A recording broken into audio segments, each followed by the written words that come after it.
Perkenalkan, nama saya Adli. Saya telah mengabdi, berjuang, berbakti demi negara selama 20 tahun lebih. Banyak waktu yang telah saya luangkan di hutan batu, dalam hutan rimba, bukit, gunung sepanjang karir saya sebagai seorang anggota tentara. Tidak ketinggalan juga dengan misi-misi khas keluar negara seperti di Bosnia, Pakistan, Somalia, Timur Leste, Indonesia, Kamboja, Balkan, Singapura, dan juga Afghanistan. Banyak peristiwa misteri, seram dan ganas yang menjadi asam garam dalam kehidupan kami selaku barisan pertahanan pertama negara. Beberapa tahun lalu, ketika itu saya dan unit Regimen Gerak Khas atau RGK yang telah berhasil melepasi sesi rekrut telah ditugaskan untuk menjalani misi latihan tempur jarak jauh bersama-sama dengan unit Regimen Askar Melayu Diraja atau Ramde di dalam sebuah hutan yang lebat. Operasi yang memakan waktu selama lebih kurang 4 minggu adalah bertujuan untuk mengasah dan meningkatkan lagi kemampuan kami di dalam menangani anasir-anasir buruk yang senantiasa muncul mengganggu ketentraman dan keharmonisan negara. Unit kami terbagi kepada 20 anggota RGK, 70 anggota Ramde, 5 orang sarjana, 2 orang korporal, dan 3 orang letnan yang bertindak sebagai ketua platun. Situasi latihan adalah sama seperti medan perang yang sebenarnya. Fisik dan mental setiap anggota diuji sehabis mungkin. Kami telah dipecahkan kepada 3 platun. Platun kami dinamakan dengan Platun X dan berkekuatan 30 anggota dengan 3 orang pegawai. Sesi pengarahan singkat sesama ahli platun telah dijalankan. Masing-masing telah diberikan tugas dan saya telah ditugaskan untuk membuat sketsa perimeter bagi kawasan-kawasan yang akan kami jalani sepanjang tempuh misi latihan tersebut berlangsung. Sepanjang misi latihan ini berlangsung, saya telah dibantu oleh 2 anggota RGK yang juga sahabat baik ketika menjalani latihan asas sebelum bergelar komando dulu. Mereka adalah Nanda dan Ikhwan. Tepat jam 8 malam, kami bertiga mulai bergerak keluar dari kawasan camp untuk melakukan scouting dan trekking untuk memudahkan pergerakan platun kami pada keesokan harinya. Ketika sedang sibuk melakukan trekking, saya terasa seperti diperhatikan oleh seseorang. Lalu saya mengarahkan Nanda dan Ikhwan untuk memperhatikan kawasan di sekeliling kami yang lebih teliti. Tidak ada musuh yang kelihatan di situ. Yang ada hanyalah 2 ekor anak babi hutan yang seakan-akan mabuk sedang berlari melintasi kami pada waktu itu. Ketika kami sedang menyaksikan kelakuan manja anak-anak babi hutan itu bermain, Nanda nampak ada beberapa tapak kaki yang masih segar muncul di tempat laluan kami. Kami mulai mengikuti tapak kaki tersebut, namun hilang tanpa kesan di sebatang pohon balak tua yang agak besar. Aneh, karena tidak ada siapapun yang berada di atas pohon itu. Kawasan tersebut agak luas, tidak ada kesan pencemaran ataupun apa saja untuk membuktikan bahwa kawasan tersebut pernah dijejaki oleh manusia. Waktu sudah menginjakkan jam 8 malam. Kami bertiga terpaksa harus pulang kembali ke camp untuk melaporkan dan menyerahkan laporan kepada ketua platun kami. Pada jam 9 pagi keesokan harinya, platun kami mulai berangkat ke tempat tujuan seterusnya, yaitu titik arah utara hutan lebat tersebut. Saya tercium aroma bau masakan ikan panggang serta masakan gulai daging di tempat orang kawin sepanjang perjalanan. Saya merasa mungkin musuh sedang berada di kawasan berdekatan dengan tempat kami. Saya memanggil Nanda dan Ikhwan untuk bertanya tentang bau masakan itu. Tetapi mereka berdua menolak dengan keras perihal bau itu. Hidung saya makin kuat mencium bau masakan itu. Saya pun menghampiri Letnan Andi dan menceritakan tentang bau itu. "Tuan, saya mencium bau orang masak gulai. Saya rasa kita sudah dekat dengan kawasan musuh," jelasku kepadanya sambil memperhatikan seluruh kawasan tempat kami dengan seteliti mungkin. "Kau ini ya," Saya tahulah perut kita semua sedang kosong. Sampai ke situ imajinasi kau. Itu perasaan kau aja, jawabnya. Kembali ke posisimu. Arahan yang cukup pendek tetapi tegas. Saya mengiyakan saja apa katanya. Mungkin ada betulnya. Saya mengandaikan bahwa saya mungkin dipermainkan oleh psikologi pikiran akibat lapar dan keletihan. Bau-bauan tersebut hilang saat kami semua istirahat seketika di sebuah laguna kecil di kawasan jalan tersebut. Kemudian perjalanan diteruskan kembali karena kami semua harus tiba di lokasi seterusnya sebelum malam datang. Kami semua tiba di lokasi yang ditetapkan saat hari sudah sore menjelang maghrib. Lokasi baru camp didirikan. Lalu saya memasang tempat tidur. Saya bersebelahan dengan Nanda dan Ikhwan. Lokasi kawasan istirahat kami sedikit terlindungi daripada anggota-anggota lain. Karena begitu lapar, kami mulai memasak bersama-sama. Sedang kami serius berbicara dan memasak, saya nampak ada seekor ular berwarna hitam yang panjangnya lebih kurang 15 kaki sedang berdiri tegak benar-benar di hadapan kami.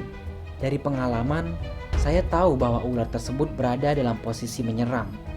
Apa saja pergerakan ataupun getaran kecil mampu membuat nyawa kami melayang dalam waktu yang singkat. Ilmu yang ditimba ketika dalam proses latihan dulu mulai saya praktekkan. Kami bertiga mendiamkan diri, tidak bergerak seinci pun dari posisi. Bertenang, serta berdoa kepada Allah supaya dia keluar dari situ dengan secepat mungkin. Lebih kurang 18-20 menit, perlahan-lahan ular tersebut merendahkan badannya, lalu menyosor mendekati menghampiri kami. Bunyi desirannya ditambah pula dengan ukuran badannya yang sebesar pangkal betis orang dewasa cukup mengerikan. Saya dalam keadaan jongkok, Ikhwan dalam keadaan berdiri, dan Nanda pula dalam keadaan bungkuk. Sudah lebih setengah jam kami menahan tenaga karena dalam posisi tersebut. Ular itu mulai melingkar membelik kaki Ikhwan. Muka Ikhwan memerah akibat ketakutan. Belitannya begitu kuat. Badan ular tersebut kembali berdiri menegak, di mana kepalanya dikembangkan betul-betul berhadapan dengan muka Ikhwan. Saya melihat kaki Ikhwan bergetar akibat menahan kesakitan. Sebelum terjadi kejadian yang lebih buruk, saya merencanakan untuk membunuh saja ular itu tanpa pikir panjang. Pisau Rambo yang terselip di sisi kiri pinggang saya, lalu saya keluarkan dari sarungnya perlahan-lahan dengan seksama. Saya menarik nafas dalam-dalamnya, berdiri lalu berjalan perlahan-lahan menghampiri Ikhwan. Dengan tangan kiri saya menggenggam pisau itu, saya angkat setengah dada. Entah bagaimana, ular itu dapat mencium rencangan saya. Kepalanya tiba-tiba saja berpaling ke belakang. Kini ia menghadap muka saya. Kepalanya kembang kecut sambil menjulurkan lidahnya hampir menyentuh kulit saya.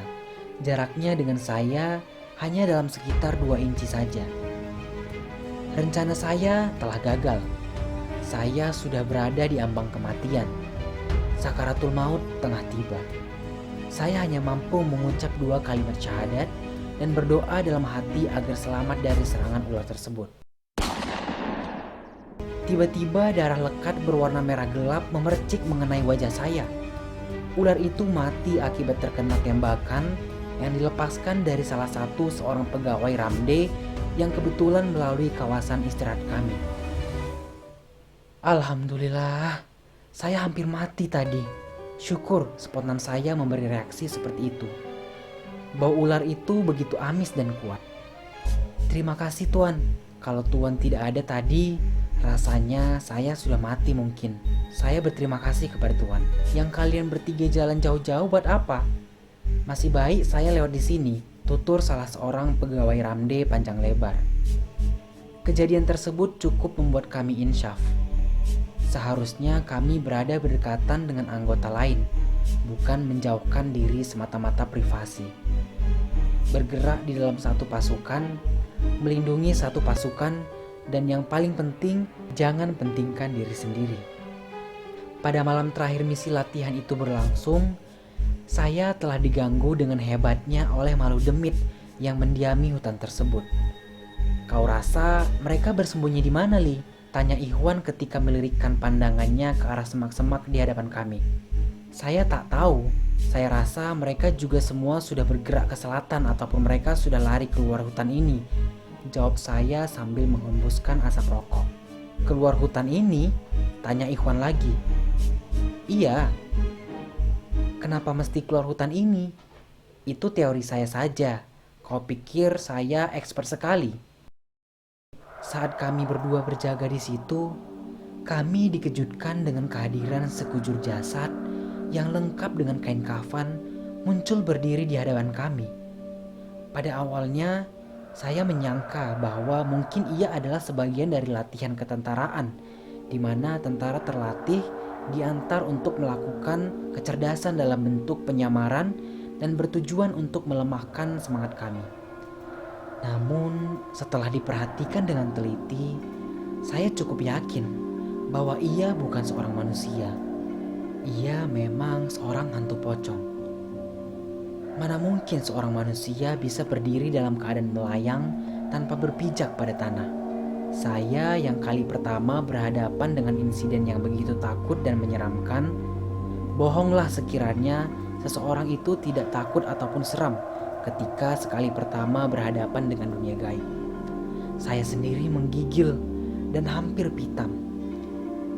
Li, Ikhwan memegang bahu saya dan menunjuk tangannya ke arah hantu itu. Di dalam keadaan yang serba panik itu, saya telah mengangkat pistol yang telah tergenggam di tangan kiri saya ke dahi hantu itu. Saya diantara logis atau tidak. Saya hampir melepaskan tembakan, tetapi pikir saya mengatakan, mana mungkin seekor hantu bisa dibunuh dengan sebutir peluru hidup. Hanya doa dan tawakal kepada Allah saja yang mampu menewaskan mereka. Saya menoleh ke arah Ikhwan. Dia hanya mampu menutup matanya. Ternyata dia juga mempunyai rasa yang sama seperti saya, perasaan yang takut. Saya semakin menggigil dan ketakutan. Kepala terasa ngembang di saat kaki saya seperti dipaku terus ke bumi. Hantu itu terus menatap ke arah mata saya, seolah-olah dia sedang mencoba berinteraksi dengan saya. Saya coba untuk membaca ayat kursi, namun putus-putus. Iwan pula seperti ingin mengumandangkan azan, namun ia langsung tidak kedengaran seperti lawangan azan. Bunyinya seperti orang yang baru saja belajar. Kekacauan serta jahanam jadinya. Wan, saya rasa kau tak payah rasa, Lali. Saya seperti seekor kecoa yang berlari melewati semak-semak untuk pulang ke camp. Yang saya pikir saat itu adalah sampai ke camp dengan selamat. Sesampainya di camp, saya hanya mendiamkan diri dan mengiringi anggota lain yang sedang bercerita di depan api unggun. Saya tidak dapat melupakan kejadian ngeri tersebut. Muka saya putih pucat seperti mayat karena ketakutan. Saya hanya berzikir dan berdoa semoga tidak diganggu lagi oleh hantu itu. Li, Ikhwan mana? Nanda datang menepuk saya dari belakang secara mengejutkan dan bertanyakan soal itu ketika saya sedang khusyuk berzikir. Pada detik itu, saya teringat Ikhwan. Muncul rasa bersalah dan bodoh ketika lari meninggalkannya di situ sendirian.